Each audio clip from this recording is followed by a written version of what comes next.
Hola, bienvenidos. Los caníbales trashumantes no solo existen en la ficción. También en España contamos con uno de estos ejemplares. Fue arrestado en 2006 tras matar brutalmente a dos agricultores. A uno de ellos lo descuartizó. Lo pillaron cuando intentaba con un tercero lo mismo que había hecho anteriormente, que este por fortuna logró escapar. El presunto criminal es un joven de origen alemán. Se llama Stefan Adler. Hoy en Caso Abierto le retratamos a un joven caníbal alemán que actuaba en nuestro país. Está acusado de la muerte de dos agricultores y del intento de homicidio de un tercero. El supuesto criminal vivía como un vagabundo y escribía sus reflexiones literarias en un diario. En nuestro repaso a la crónica de sucesos nos hacemos eco de una importante noticia: el regreso a prisión del peligroso violador del Valle de Hebrón. El Tribunal Supremo ha dictaminado que se le aplique la doctrina Parot, por lo que tendrá que cumplir 4 años más de condena.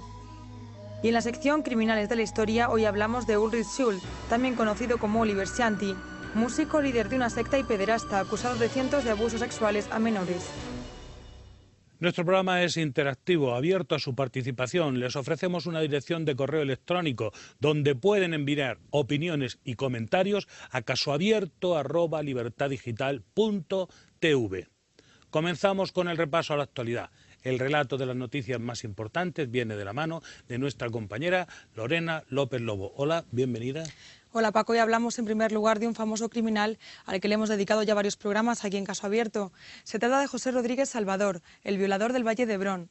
Tras más de un año en libertad ha vuelto a prisión, ya que el Tribunal Supremo ha escuchado las quejas de las víctimas que afirmaban que no estaba rehabilitado y ha decidido aplicarle la doctrina Parot. Hace 14 meses que salió a la calle tras cumplir 16 años de cárcel por 17 violaciones, aunque en realidad le condenaron a 311. Su puesta en libertad provocó gran alarma social ante el elevado riesgo de reincidencia que presentaba José Rodríguez Salvador. Ahora el Tribunal Supremo ha ordenado su reingreso en prisión en aplicación de la doctrina Parot, por lo que el conocido como violador del Valle de Hebrón deberá pasar entre rejas 4 años más, los que le faltan para cumplir íntegramente los 20 de pena máxima previstos por la ley. Ese tío tiene que estar en la cárcel y que no saliera ya de por vida. Ese y los como son como ese. Es un pueblo muy grande, con mucha juventud y muchos niños y eso, y vaya, me parece que bien que lo hayan detenido. Me han dicho que ha estado aquí un año, que ha estado así como escondido y vamos, ni una sospecha, salir todos los días a comprar. Lo mismo me lo he cruzado, te la has encontrado y no lo sabes. Me alegro de que lo hayan detenido, la verdad. Como último recurso, el abogado del convicto invocó el habeas corpus ante el juez de Granada exigiendo la liberación inmediata de su cliente, pero de nada le ha servido. José, durante esos 14 meses, se ha integrado perfectamente a la sociedad, no ha cometido ningún delito, está rehabilitado, está como un ciudadano normal que ha cumplido su condena. Señores, es que ha cumplido su condena, es que ha cumplido la totalidad de su condena. Entre tanto, la abogada de algunas de las víctimas del violador se mostraba satisfecha con la noticia y pedía más medidas para cuando vuelva a salir a la calle. Ellas decían, tenemos 4 años más de tranquilidad, pero luego va a haber un problema.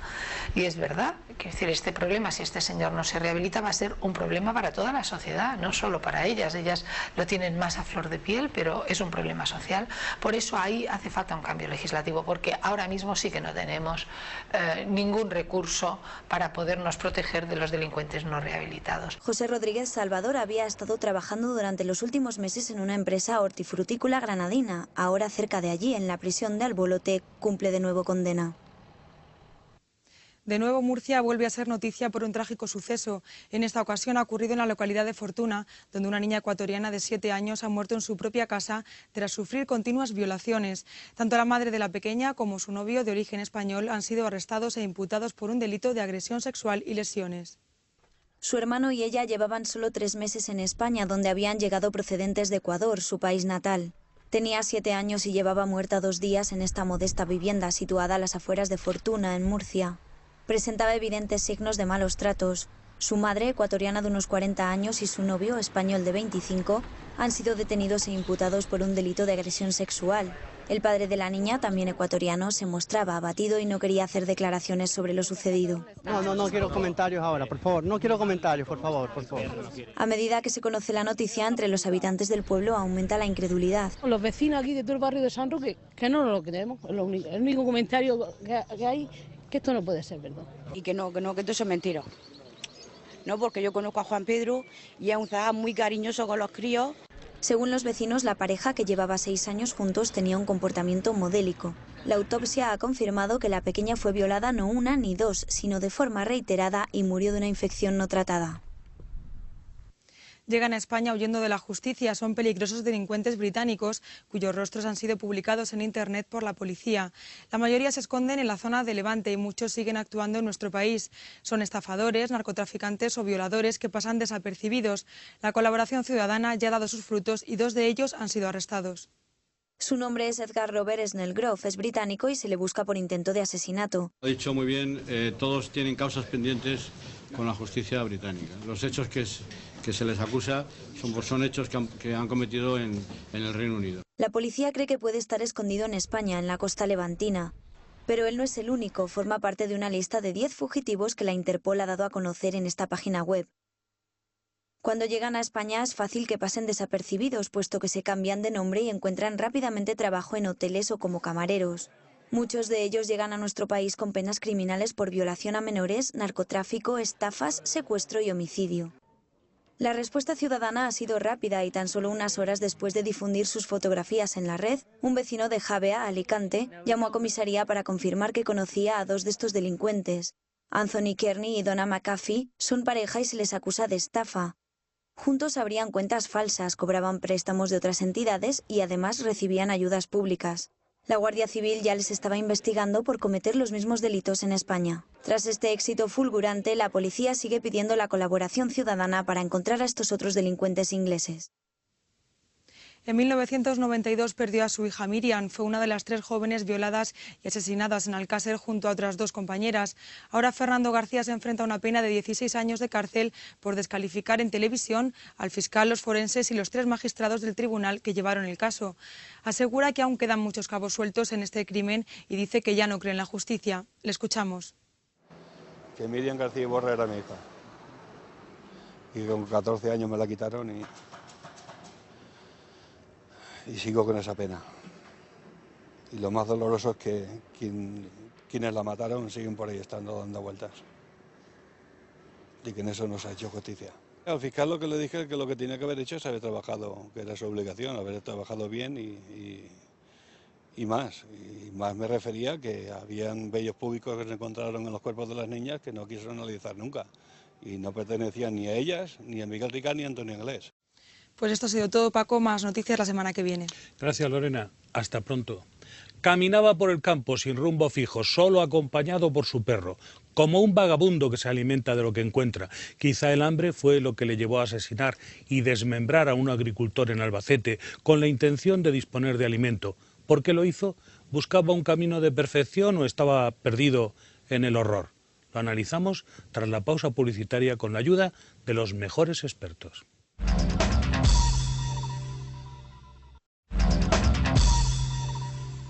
Aspiraba a vivir como un hombre libre, como quizá una anacoreta, tal y como un extraño que reniega profundamente de la humanidad. Vagaba por los campos con una larga vara y 2 afiladas navajas. Su perro Chucky era el único compañero, quizá su único apoyo, hasta que lo encuentran. Duerme al raso, se baña, bebe en los arroyos y come lo que recolecta, incluso saltamontes que unta en mayonesa, pasando por conejos y animales atropellados en las cunetas, quizá para mitigar la soledad o dar rienda suelta a su espíritu. Escribe un extraño cuaderno en el que relata cosas como esta: he partido la liebre en trozos, he pasado 1 hora quitando la carne y los cartílagos de los huesos tan delgados. Y en un momento, cuando yo, el idiota, no había prestado atención, vino Chucky y ya tenía el espinazo en el hocico.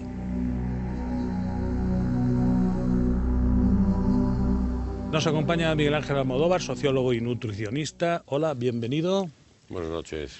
Don Miguel Ángel, ¿qué le parece a usted que un individuo como este estuviera en los campos españoles?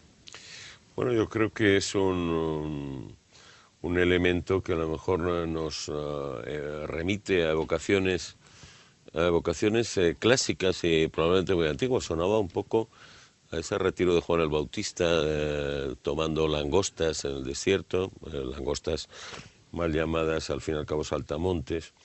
Un hombre que vive en la soledad, que vive en un ambiente no socializado, sin contacto con otros seres humanos, que los hay mejores y peores, pero que en cualquier caso son especies distintas a las que él trata.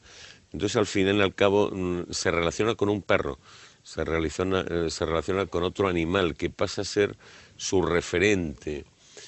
Bueno, es un caso verdaderamente extraordinario, verdaderamente exótico, ¿no? Pero que ahí está y ahí lo tenemos, y que probablemente explica el porqué de actuaciones ulteriores. ¿A qué cosas obliga el hambre? El hambre obliga a todo, el hambre acaba doblegando la voluntad de los individuos. El hambre, yo creo que uno de los ejemplos más claros de a qué lleva el hambre es la gran hambruna de 1812, que Goya graba dentro de los desastres de la guerra, en el llamado Año del Hambre. Esos españoles, esos madrileños que se han levantado en 1808, hace 4 años, contra el ejército más formidable de Europa, del mundo, en aquel momento con tiestos, con navajas, con palos, son incapaces de asaltar un carrito de pan que pasa por delante de sus narices y se resignan a tomar la cal de las paredes para morir cuanto antes. Es decir, el hambre arruina completamente al individuo. Una historia del hambre en nuestro país. ¿El sujeto que necesita alimentarse puede caer en comerse a otro?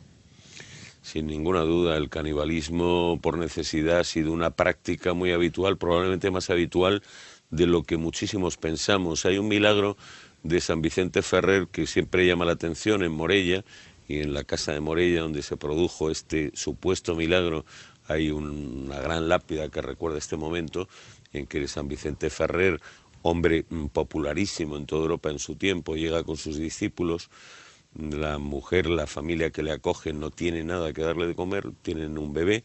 Entonces la mujer decide cocinar ese bebé y se lo da de comer, haciéndolo pasar pues cochinillo, por vaya usted a saber.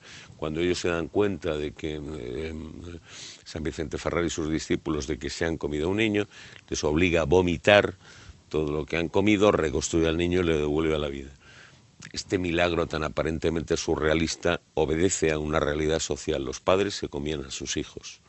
Y eso es algo que ya contempla Alfonso X el Sabio en sus partidas, que conviene recordar que son el primer texto jurídico que protege a los menores, pero aún así reconoce a los padres, en el caso de extrema necesidad, la posibilidad de comerse a sus hijos, a comerse a familiares próximos. Eso está en las partidas que hay que recordar que están vigentes aún en 1823, el primer Código Penal que existe en España es de 1822, abolido por Fernando VII, pasa a ser la novísima recopilación en la cual están todavía las partidas vigentes. Luego, en 1825, hubiera sido legal y no punitivo el comerse a alguien. El hambre lleva a la catástrofe, lleva a la anulación de la esencia de la humanidad. ¿Qué opinión le merece a usted un joven que quiere vivir como el buen salvaje de Rousseau, pero que acaba como una fiera criminal? Pues porque hay que recordar que el buen salvaje es una figura retórica, es una figura mítica que en su momento pues un hombre tiene un valor didáctico, epistemológico, filosófico, pero la naturaleza no nos ha aportado nunca. La naturaleza tiene un elemento bucólico y ahí está pues toda una filosofía y una poesía pastoril, ¿no? Que ensalza a la moza tan fermosa, no bien la frontera, como una vaquera finojosa. Aquellas vaqueras de la Finojosa que canta el Marqués de Santillana eran unas mujeres sin dientes, llenas de parásitos, absolutamente repugnantes. Pongamos las cosas en su sitio. La naturaleza ofrece poco. Mira, es muy curioso que siempre se dice que en las ciudades españolas y en el litoral siempre han vivido espaldas al mar, ¿no? Cosa que no se concibe hoy, porque el mar es la playa, lo festivo. El mar no traía nada bueno, la naturaleza no traía nada bueno. La naturaleza siempre es algo contra lo que el ser humano tendría que luchar y tendría que sobreponerse, imponer sus reglas, imponer sus condiciones, que ya sabemos que al final es la naturaleza quien las impone. La naturaleza acaba bestializando al individuo. ¿Nos acompaña igualmente? Perdón. Sí, perdón. No, con eso terminaba. La naturaleza, con prudencia, con cuidado, hermosa en sus límites. Decía que está con nosotros Carlos Rodríguez Díaz, psicólogo, grafólogo y perito calígrafo, director del Instituto de Psicografología y Peritación. Bienvenido. Muchas gracias. Un hombre que vive voluntariamente en la naturaleza, como decía don Miguel Ángel, alejado del resto de las personas, con su perro, alimentándose como los hombres primitivos, ¿le dice usted algo, todos estos rasgos? Pues desde luego, porque se trata de una persona joven, recordemos que tendría unos 25 años, y no es lo habitual para esa edad. En esa edad lo que realmente busca el individuo es sociabilizarse, buscar una pareja, unos amigos, es decir, de alguna forma cumplir con toda una serie de requisitos, descubrir el mundo y adaptarse, estar dentro de él. Esto supone todo lo contrario, el aislamiento, la soledad, el estar simplemente con un perro, quizá con el único ser vivo con el que se puede estar, en donde quizá hay una relación no de igual, sino de cierta tiranía, de cierta dominación, por así decirlo. ¿Piensa usted que se trata de un rebelde, un salvaje, un vagabundo? Bueno, puede ser todo eso, puede ser, pero quizá ahondando en un perfil quizá más clínico, hablando de la psicología del individuo, quizá podríamos mencionar lo que son trastornos de personalidad más bien antisocial, quizá algo de corte más bien psicótico, en donde el sujeto crea una realidad propia y se aparta absolutamente de la que vive. Y entonces una de las cosas que se caracteriza estos psicóticos es la falta de empatía por los demás. Entonces se aíslan, se generan un mundo aparte y van de alguna manera soportando esa ansiedad de la propia enfermedad de esa manera, aislados, solos y sin tener ningún tipo de empatía con el otro. ¿Piensa usted que alguien voluntariamente puede optar por este tipo de vida que confía su alimento a la caza, incluso de seres humanos? Bueno, puede ser. De hecho, nuestros ancestros funcionaban de esa manera. Ahora ya esto nos parece un poco impensable, porque quizá vivimos en un mundo más predecible, mucho más controlado, y quizá pues, el no saber qué vas a comer en un momento dado puede generar un nivel de ansiedad altísimos. Por eso creo que hoy en día no es lo habitual. Esto no es normal. En un fragmento del diario de este joven, Adler dice: de todo corazón desearía vivir lejos de los hombres, con Chucky, recordemos su perro, en la naturaleza, en libertad. La esperanza está muy lejos, dice, estoy triste y desanimado. Carlos Rodríguez, como psicólogo, ¿cuál es su opinión profesional sobre estas reflexiones? Pues sobre esta reflexión yo creo que de alguna forma está transmitiendo el pesar que tiene de estar en sociedad. De alguna manera el hombre es un ser social, vive y construye sus relaciones en familia y de ahí empieza a construir su cosmos, su vida. Pero esto es un poco antinatural, es decir, estar solo y demás. Yo creo que pueden ser palabras que bien podrían colocarse dentro de algún trastorno de corte psicótico, como digo, en donde se caracteriza por este aura, perdona que sea un poco reiterativo, aura psicótica, en donde el individuo lo que hace es construir su propia realidad a su medida. Y se caracteriza por un tremendo aislamiento, es decir, a este individuo le metes en una celda solo. ¿Y es capaz de viajar de un país extraño durante kilómetros para desarrollarse en este caldo de cultivo tan malo? Y crecer así solo, con un perro y demás. Vamos a dar algunos datos. Cuando le detuvieron, sus únicas pertenencias era una mochila grande y negra donde guardaba el cuaderno de los escritos, un carné de conducir alemán, un llavero con un Cristo crucificado sobre un fondo rojo, un reloj Casio de plástico, 2 navajas y una fiambrera con 3 grandes trozos de carne. Posiblemente filetes humanos que podrían pertenecer a un agricultor al que había asaltado, dado muerte y descuartizado. La historia nos produce escalofríos, pero no es la primera vez que escuchamos en los medios de comunicación relatos como este. Repasemos otros casos de comedores de carne humana. Es el más famoso de los caníbales de ficción. El doctor Aníbal Lecter nos ha hecho temblar en las butacas contemplando sus voraces ansias criminales. Pero el miedo se hace más intenso si cabe al constatar que esas terribles imágenes no solo ocurren en las películas. La historia del crimen está poblada de grandes caníbales, muchos de la época moderna. Hombres aparentemente normales capaces de transformarse en auténticas fieras y devorar literalmente a sus víctimas sin sentir remordimiento alguno. Es el caso del japonés Issei Sagawa, quien en 1981, cuando estudiaba en París, hizo realidad su deseo más oculto, comerse a una mujer occidental. Inteligente, aparentemente inofensivo, tímido y heredero de una gran fortuna, consiguió engañar a una joven a quien llevó a su apartamento. Tras dispararle un tiro en la nuca con un fusil, la despedazó y se alimentó con su carne. Posteriormente fue detenido y encarcelado en un psiquiátrico, pero tras ser extraditado a su país quedó en libertad. Ahora, convertido en una celebridad, hace películas, escribe críticas gastronómicas y participa en distintos programas de televisión. Admite que aún tiene fantasías caníbales, pero que ya no desea llevarlas a cabo. La historia se repite años después en Alemania. Los caníbales modernos, como Armin Meiwes, se adaptan a las nuevas tecnologías para satisfacer sus necesidades culinarias. Así lo hizo este hombre, el famoso caníbal de Rotemburgo, quien citó a un ingeniero berlinés por internet y se lo comió con su consentimiento, bajo el atento ojo de una cámara de vídeo. Profesor Carlos Rodríguez, ¿el que come carne humana se convierte en cazador de hombres? Bueno, yo diría que el que mata es el que se convierte en cazador de hombres.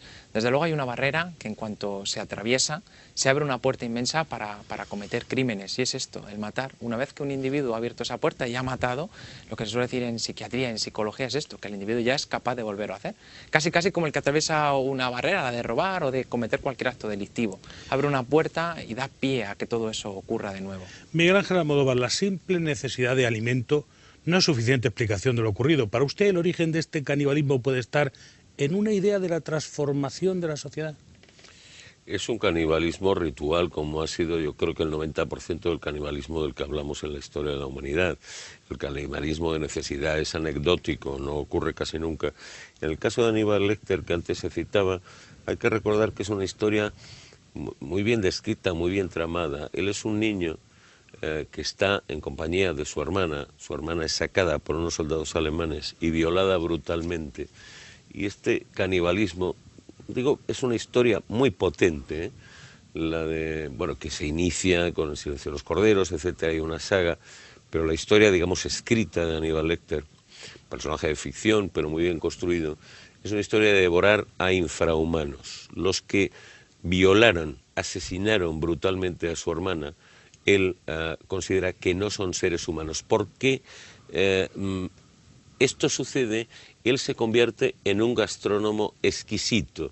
Él alcanza el más alto grado de la civilidad, que es la gastronomía, etcétera. Por eso se puede comer a los seres repugnantes, a los seres infrahumanos, a los seres ridículos, a los seres patéticos, como es este capitán de policía que aparece en la segunda entrega, aunque se ha soslayado en el cine, que finalmente él mantiene una relación afectiva, sexual, con este personaje que en el cine, bueno, pues no se aceptó que fuera de esta manera. Estamos hablando de un fenómeno siempre en el canibalismo, un fenómeno de posesión. El caníbal quiere poseer, digo, salvo el caníbal de los Andes o el caníbal de Calahorra o Calagurris, la actual Calahorra, el caníbal que necesita comer y comer cualquier cosa después de haber exterminado las ratas, los gatos, en fin, todo lo que hay. Entonces necesita comer carne humana. El canibalismo es ritual y es un problema de posesión sexual, que es de lo que estamos hablando en la mayoría de estos casos, de este japonés y tal.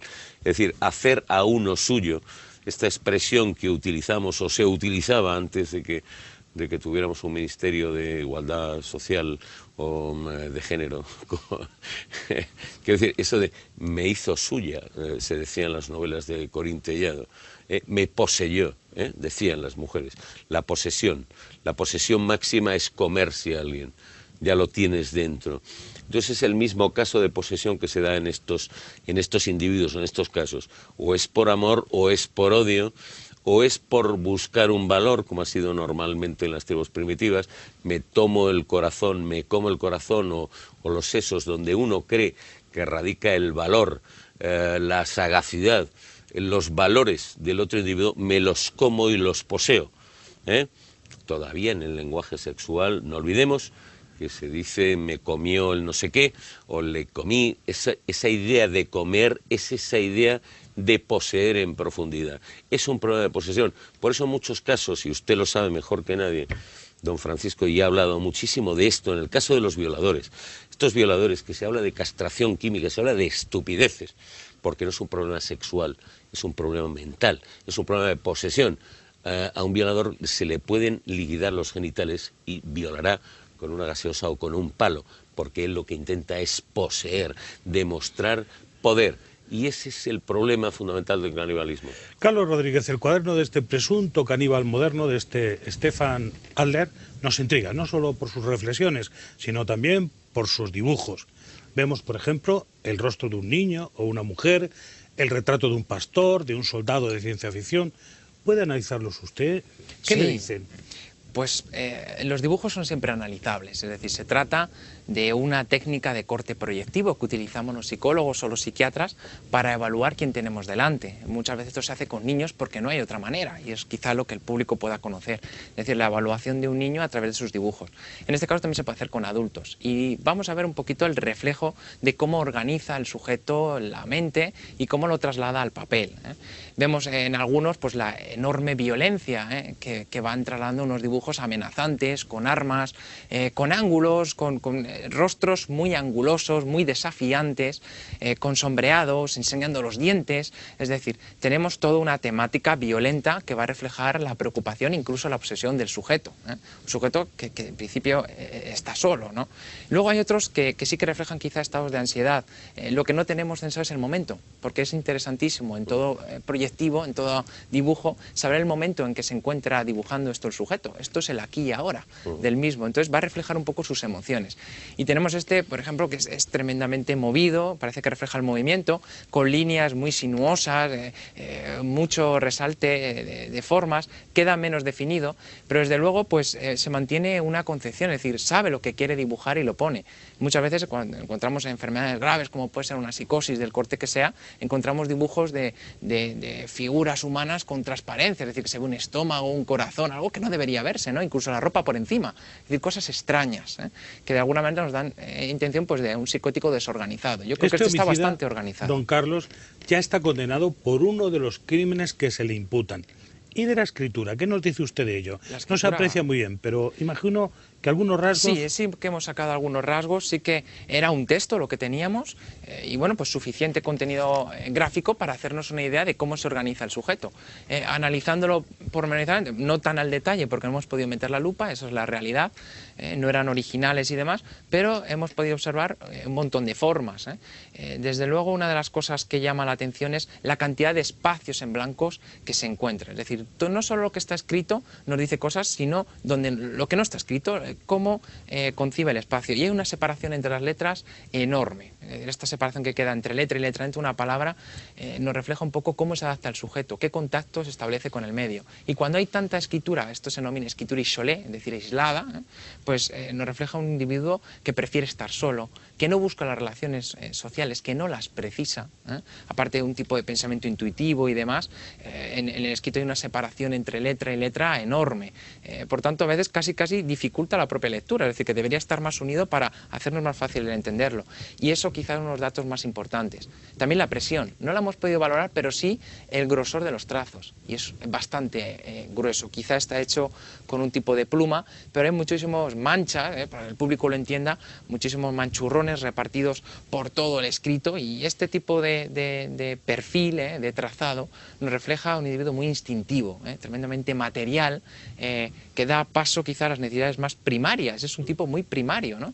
Y quizás unas cosas que también llama la atención. Muy brevemente, don Miguel Ángel Almodóvar, gracias, don Carlos.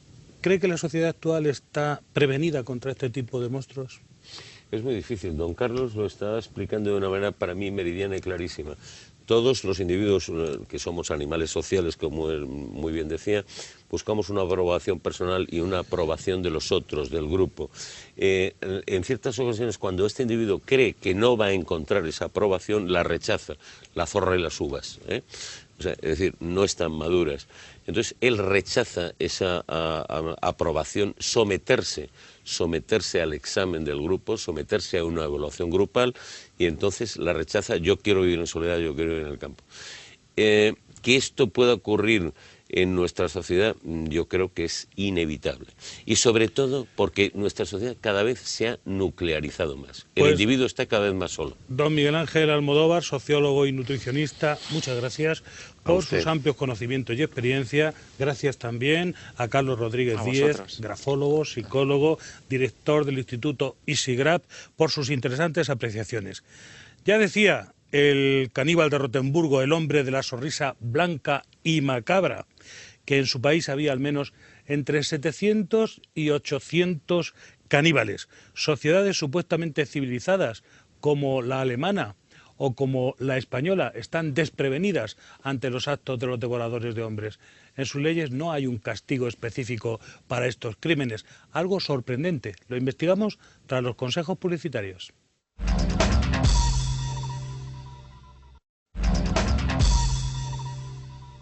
El 15 de febrero de 2006, Stefan Adler mató a un hombre. Lo sorprendió en una finca de Férez, en Albacete. Podría decirse que lo asaltó mientras estaba trabajando, ajeno a la muerte que lo acechaba. No podía imaginarse que sería atacado por un ser asilvestrado. Horas después, el forense que analizó el cuerpo dedujo que recibió más de 20 navajazos, uno de ellos en pleno cráneo. La víctima, José Suárez Palacios, de 66 años, era vecino del pueblo de Socobos. Parece que el criminal arrastró el cuerpo a un almacén cercano y lo despedazó con una sierra de arco. El hombre, capaz de cometer tales atrocidades, era también el mismo que reflexionaba en su diario sobre la vida, la naturaleza y la humanidad. Igualmente era autor de poesías románticas. Contamos con la ayuda de la psicóloga forense Odette Terol Levy. Hola, bienvenida. Gracias. Según su experiencia, ¿podríamos estar ante un criminal despiadado o ante un loco? Bueno, por la manera que lo hizo, evidentemente se puede pensar que sea un psicótico. Lo cierto es que, según parece, el trastorno que le afecta no le impide diferenciar el bien del mal. En el momento que lo está cometiendo, evidentemente porque él intenta evadirse, distingue, sabe lo que está haciendo, pero quizá las pulsiones en ese momento son muy fuertes. Podríamos estar hablando también de una persona porque puede tener un componente psicopático y un componente psicótico al mismo tiempo.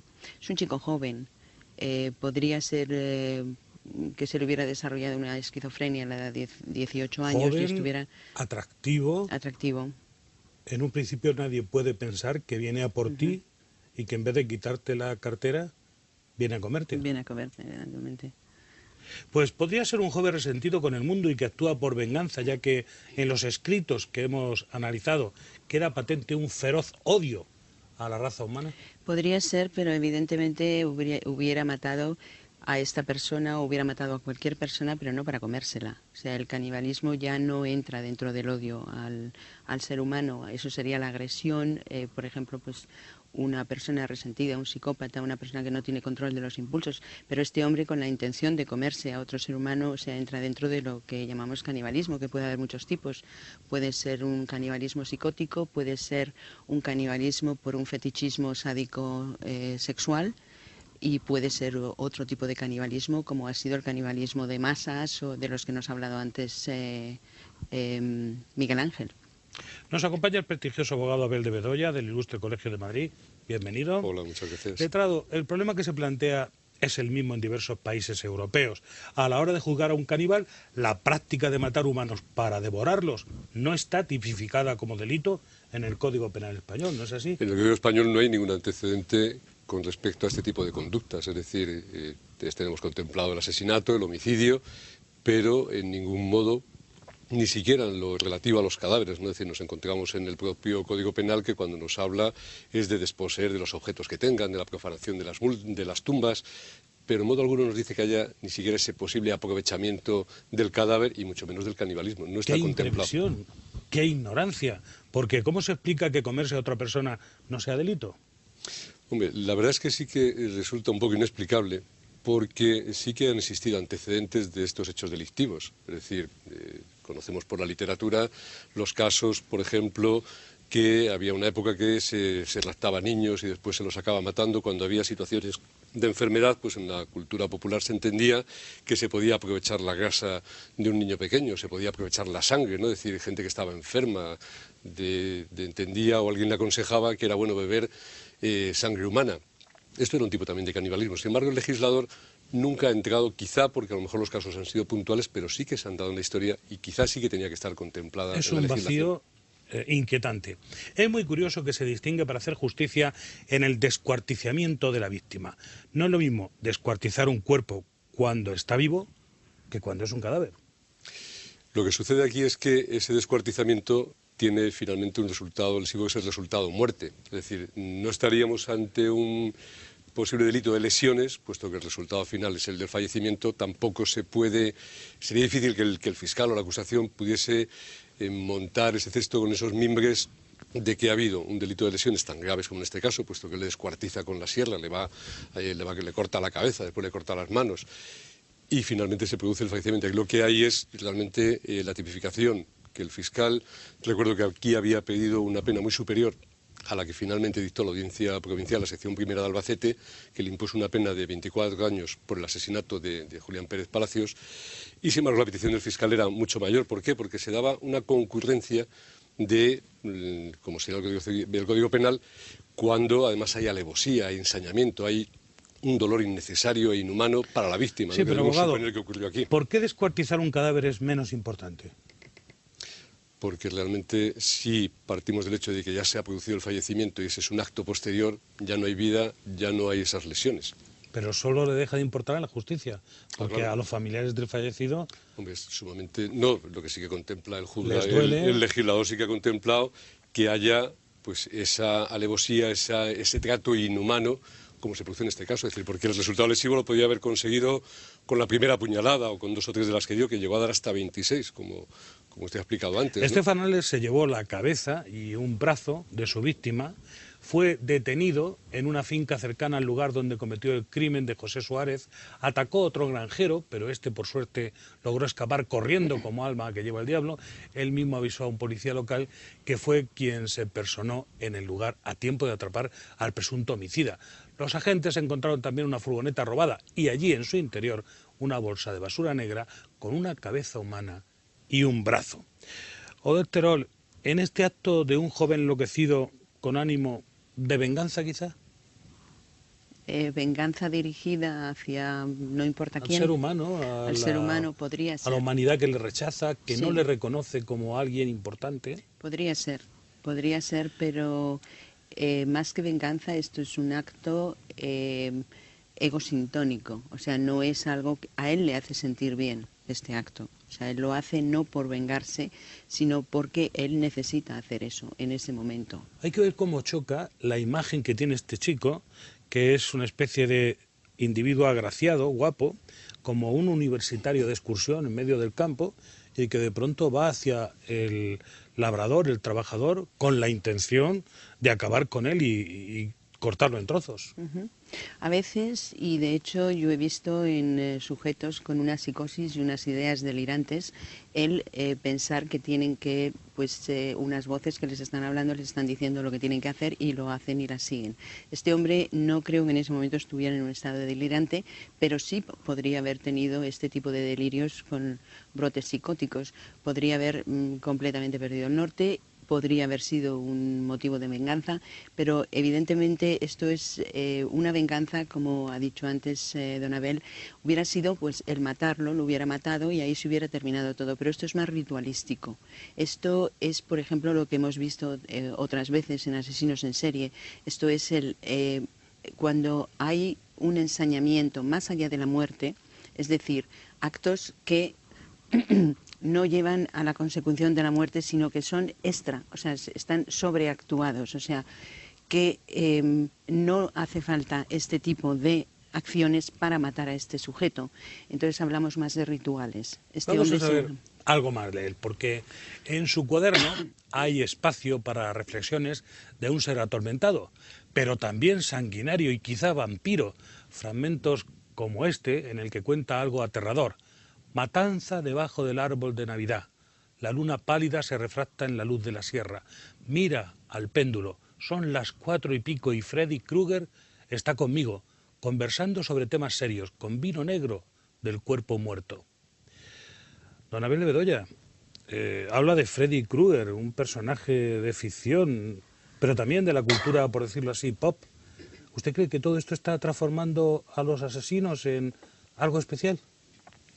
Me creo que sobre todo en este tipo de casos estamos viendo, lamentablemente, tristemente, actualmente en la sociedad que no solamente, como decía Odette, se produce el asesinato por sí, por venganza o por cualquier otro motivo, ¿no?, sino que se va mucho más allá, se va al ensañamiento, al causar un dolor completamente innecesario. Este personaje de la ficción parece que se ha implantado, en este caso en la mente de este hombre, porque ya en sus escritos y en su diario va haciendo alusiones o referencias a él casi desde la infancia y adopta un poco ese rol del individuo que mata por el mero placer y que después lo que hace es irse más allá, es decir, establecer un punto ritualista descuartizando incluso a este se le ocupa una tartera donde conserva unos filetes que son del cuerpo de la víctima, son de Pérez Palacios, y los lleva ahí, debemos entender, con la intención de comérselos, ¿no? Entonces, eso que va más allá, ese tipo de delincuencia en este tipo de asesinos es lo que realmente nos va alarmando socialmente, porque no se queda en ese primer estadio del asesinato que puede ser por encargo, por vendetta, sino simplemente por el puro placer de matar. Y este es un individuo que es consciente de los actos que realiza. Tal y como usted dice, el presunto prefiere guardar silencio y tuvieron que obligarle a dar una muestra de saliva para comparar el ADN, lo que finalmente le retrató. Se negó incluso a dar su verdadera filiación y aseguraba llamarse Andrew Martin, nacido en Inglaterra.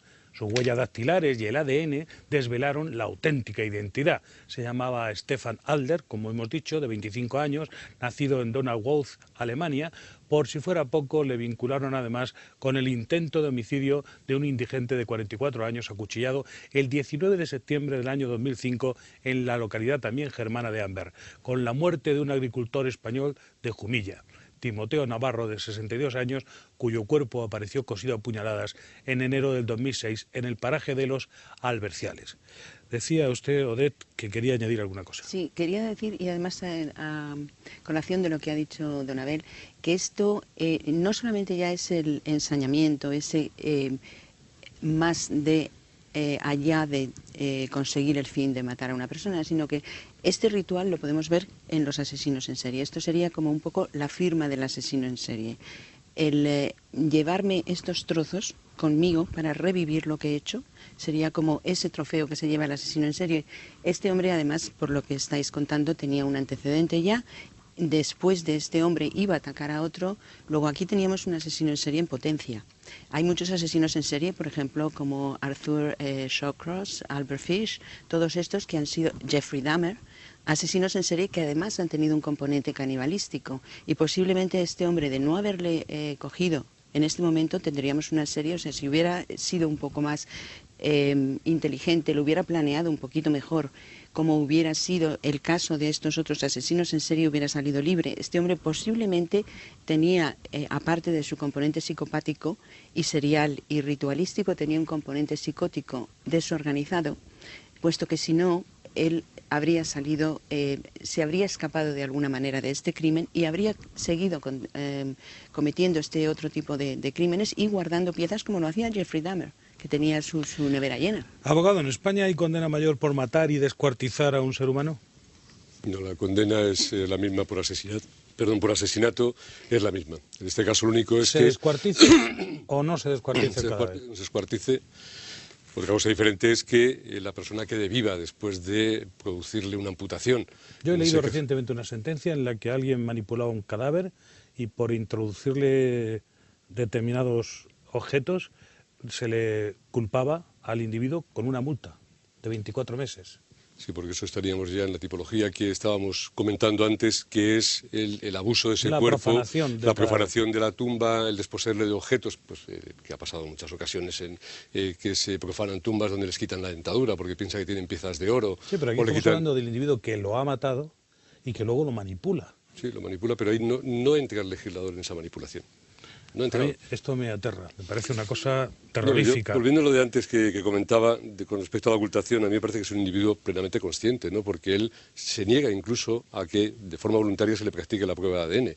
Tiene la policía que solicitar autorización judicial para saber el ADN de esta persona, igual que las huellas. Abogado, si el asesino se come a su víctima, ¿comete quizá un flojo delito de profanación de cadáveres? No está contemplado así en el Código Penal. Es decir, esa manipulación, ese uso del cadáver o comérselo, de luego en nuestra legislación no existe. Bueno, pues lo que más enfado produce a las familiares de las víctimas, a los vecinos, a quienes saben de esta historia, que es esa manipulación terrorífica, resulta que está muy poco penado. En diciembre de 2007, el joven alemán ya fue condenado a 24 años de prisión e indemnización de más de 250.000 euros por el asesinato de Férez y por el intento de homicidio del otro agricultor en la misma zona. Los detalles más siniestros de esa actuación se guardaron en silencio. Las sociedades civilizadas se avergüenzan de este tipo de comportamiento y la tentación es correr un tupido velo. La realidad es que los agricultores ni siquiera pueden sospechar que una nueva categoría de asesino puede pisar sus tierras, porque esto es lo que ha pasado. un crimen completamente nuevo. Alguien que va a por ti, no a robarte lo que tienes, ni siquiera a quitarte tus pertenencias más queridas, sino directamente a aprovecharse de tu cuerpo y de tu carne. Pero esto no es un crimen nuevo, antes lo ha mencionado. Pero en nuestro campo español... En nuestro campo español, sí. Es algo insólito que un chaval joven ande de un lado para otro buscando esto. De todas maneras, fíjate que en nuestro campo español las cosas muchas veces llegan con retraso. Y normalmente, y de la misma manera que el crimen aumenta a ciertos niveles, por ejemplo la violencia de género, el abuso sexual, etcétera, etcétera, va sucediendo en otros países, la globalización lo trae a España como casi siempre 10 años o 20 años más tarde. Sí, aquí Armin Meiwes, por ejemplo, el caníbal de Rotemburgo, ya avisaba de que en su país, en Alemania, había casi 1000 nuevos caníbales. Sí, él decía eso. Y en España no y en tenemos España ni idea. No había. No sabemos ni cuántos puede haber. En Estados Unidos, en Rusia, fíjate, Chikatilo, en Rusia, en Estados Unidos muchísimos de ellos, incluso en Japón, en muchos países se da el canibalismo por distintos motivos y por distintas necesidades. Abel de Bedoya, ¿le parece a usted justo que la población no esté debidamente advertida de un tipo de delito nuevo, como este que va contra las personas? Pues lo curioso de este asunto es que cuando se le ha dado publicidad, pues aparte del programa que usted le dedica, por publicaciones recientes en la prensa y quizá por la sorpresa de que la sentencia ha sido un poco baja en función de la alarma social que puede crear, porque este mismo va narrando en su diario cómo se va desplazando por toda la zona de Albacete, por algunos pueblos de Murcia, va acampando a sus aires sin que nadie tenga ni la menor sospecha ni la menor alerta. Es decir, esta persona, Avelino, que es el que llama providencialmente a la policía y tiene tiempo de zafarse de él, es porque le está viendo llegar hacia él con las manos ensangrentadas, le impresiona y llama por el teléfono móvil y claro, el policía cuando llega, la secuencia que ve es que está huyendo con el cuchillo en la mano, que le llega a lesionar. Entonces, haya habido una condena por homicidio en grado de tentativa. De película de terror, de Freddy Krueger. No, digamos que el terror le viene después al propio policía cuando, porque hay una persecución con el coche, Alser se estrella con el vehículo que ha robado previamente. Y entonces es cuando el policía se encuentra el hallazgo de la sangre en la bolsa y claro, el hombre se queda la cabeza de la víctima. Se aterroriza. Porque... Bueno, pues hay un rasgo poético, romántico, que de hecho tampoco es nuevo porque últimamente es una particularidad que hemos visto en varios casos de caníbales. Vamos a recordar alguno de ellos. Parece existir una vinculación extraña entre el canibalismo y la pasión por la literatura que muestran algunos de estos criminales. Al igual que el alemán Stefan Adler, el conocido caníbal mexicano de La Guerrero, presumía de ser poeta y dramaturgo. José Calva Cepeda cuenta al menos con 3 asesinatos en su historial, en los cuales consumió carne de sus víctimas. En el caso de Alejandra, sí se advierte en uno de los cortes que tiene y que fue encontrado en el refrigerador, que tiene algunos cortes incluso como de rayado en la piel, ¿no? Entonces lo que nos hace presumir que en ese caso está totalmente justificada la presunción de que comió carne humana. Sus vecinos le consideraban todo un galán por sus múltiples encuentros con las mujeres. Le describían como alguien tranquilo, callado y elegante. Su última víctima fue Alejandra Galeana, a quien conquistó con numerosas cartas y poemas antes de matarla. Le detuvieron cuando asaba en la sartén trozos de su cuerpo. Oded, ¿qué nos dice de esta afición barata por la literatura y la poesía de tipo macabro? Estos hombres tienen mucha fantasía. Y dentro de la fantasía entra todo. Entra la fantasía florida, bella, de poetas, etcétera. Tienen como una especie de alter ego. ¿Y qué es el vino negro Este vino del negro, cuerpo? el simbolismo de la sangre, el vino negro. Para ellos, por ejemplo, para Armin, el alemán, era como si estuviera tomando el cáliz, decía él. O sea, como si estuviera comulgando. O sea, el comerse a este un otro rasgo hombre. Por estudiar, desde luego, de la espiritualidad de estos individuos. Oded Terol-Levi, psicóloga forense, muchas gracias por ayudarnos a interpretar la compleja mente del criminal. Gracias a Abel de Bedoya, experto criminalista, ilustre letrado del Colegio de Madrid. Muchas gracias a los dos. Completamente desconocido es este tipo de delito que busca únicamente lo que eres tú, tu ser, tu carne.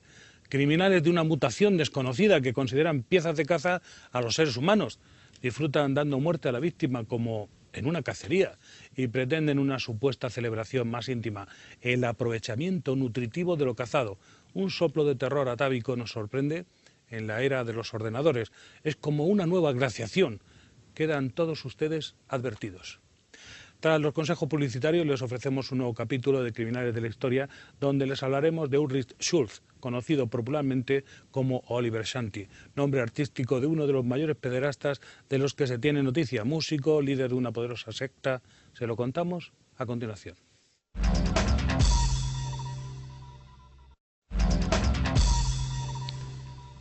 Es un encantador de serpientes. Además de músico y líder de una secta, tiene una compañía productora en Sudáfrica y lo que más le atrae son los jóvenes entre 7 y 13 años. Este peculiar personaje se llama Ulrich Schulz, aunque se le conoce como Oliver Shanti, y está imputado por más de 1000 casos de abusos sexuales a menores. Hace más de 6 años que la policía alemana colocó el cartel de Se busca sobre la cabeza de Ulrich, de unos 60 años. Lo situaron en el norte de Portugal y el sur de Galicia y comenzaron a estrechar el cerco. Este músico místico ha abusado en cientos de ocasiones de jóvenes y menores e incluso se relaciona con más de 1000 delitos. Su nombre artístico es Oliver Shanti y ha grabado más de una docena de discos con canciones de relajación y ritmos orientales, colaborando incluso con la Royal Orquesta Filarmónica de Londres, y es además el gurú de una secta jerárquicamente estructurada y fundada en Múnich en los años 80. Utilizaba sus dotes y conocimientos musicales y su capacidad de liderazgo para embaucar a niños y adolescentes y así abusar de ellos, como un moderno y perverso flautista de Hamelín. El presunto pederasta se escondía en territorio español y el grupo de localización de fugitivos le seguía la pista desde hacía mucho tiempo, hasta que por fin lograron dar con su paradero. Según los informes de la policía, Shanti solía frecuentar la playa de Samil, en las proximidades de Vigo, para localizar allí jovencitos. Le siguieron la pista por Ibiza, Canarias y finalmente Portugal, donde el gran pederasta alemán se hizo dueño y señor del pueblo de Vilanova de Cerveira. Tenía gran potencial económico y era generoso con sus habitantes. Ulrich y sus acólitos trasladaron hasta allí la secta para evitar problemas con las autoridades alemanas. En esa localidad lusa era muy querido porque nadie sospechaba de su verdadera identidad. Se llama Ulrich Schulz, aunque su nombre artístico es Oliver Shanti. Es el líder de una secta, se declara amante de la música y vende sus discos con ritmos orientales y de relajación por internet. En Alemania, su país de origen, está imputado en cientos de casos de abusos sexuales a menores y desde el año 2002 existía contra él una orden internacional de busca y captura. Los investigadores le seguían la pista hasta que finalmente le localizaron en el pueblo portugués de Vilanova de Cerveira, muy cerca de Vigo, donde fue nombrado además hijo predilecto. Sus vecinos le querían porque ayudaba a los más necesitados. A golpe de talonario compró varias ambulancias y esta escultura. Vivía en estas 2 mansiones con decenas de jóvenes. El pasado 27 de junio, por fin, era detenido. Les recuerdo que pueden enviarnos sugerencias y opiniones, también comentarios, a nuestra dirección de correo electrónico casoabierto@libertadigital.tv. Los peores abusadores de niños se ocultan bajo las identidades más extrañas. En este caso era el santón de una secta misteriosa que vende discos de música oriental y relajante. Presuntamente se aprovechaba de su situación para engañar a los más jóvenes y una vez ganada su confianza, aprovecharse de ellos. En esta ocasión, la excelente labor del grupo de localización de fugitivos de la Policía Nacional ha logrado un nuevo éxito, pero ¿cuántos siguen aún en libertad? Los pederastas se multiplican en el agujero de Internet. Les espero en una nueva investigación de Caso Abierto.